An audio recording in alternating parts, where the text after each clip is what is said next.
Retired armed forces officers welfare association রাবা chairman colonel অবসরপ্রাপ্ত মোহাম্মদ আব্দুল হক প্রথম সারির একটি গণমাধ্যমকে দেওয়া সাক্ষাৎকারে বলেছেন, খাগড়াছড়িতে সাম্প্রতিক সহিংসতার নেপথ্যে রয়েছে আন্তর্জাতিক তৎপরতা।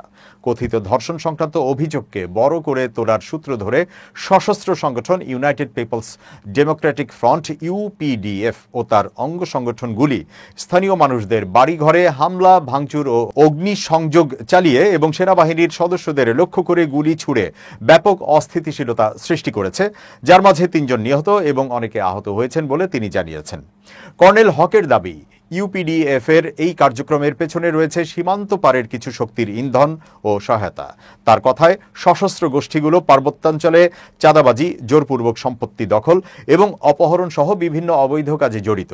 এসব কর্মকাণ্ড অব্যাহত থাকায় পাহাড়ীয় জীববৈচিত্র্য ও স্থানীয় জনগণের জীবনযাত্রা বিপন্ন হচ্ছে।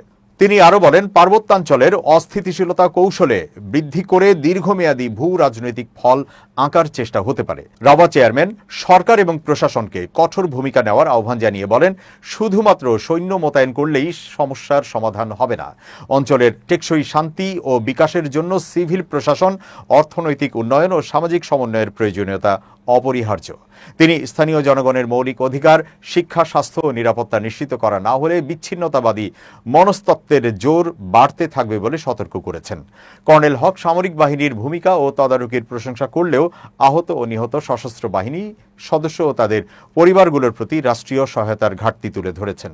তিনি জানিয়েছেন, দীর্ঘকালীন ত্যাগ ও সংগ্রামে যারা ক্ষতিগ্রস্ত হয়েছেন তাদের পর্যাপ্ত সহায়তা এবং সম্মান প্রদানের দাবি অপরিহার্য। তিনি বলেন, খাগড়াছড়ি ব্রিগেড কমান্ডার হাসান খুব সুন্দরভাবে সিচুয়েশন ট্যাকেল করেছে। মনে হয়েছে এটা তারই সম্পত্তি, তাকে ছাড়া আর কারো দায়িত্ব নেই। আজকে সেনাবাহিনী এত কিছু করছে, কেউ অ্যাপ্রিসিয়েট করে না। 400 লোক শহীদ হয়েছেন সেনাবাহিনীর সদস্য, অফিসার, জেসিও, সৈনিক। কেউ খবর রাখে? তাদের ফ্যামিলির খবর রাখে? হ্যাঁ, যারা দেশ রক্ষা করছে।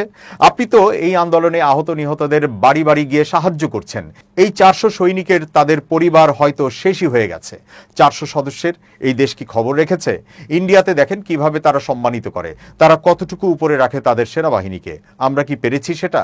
খালি সেনাবাহিনীর বিরুদ্ধে বিষোদগার।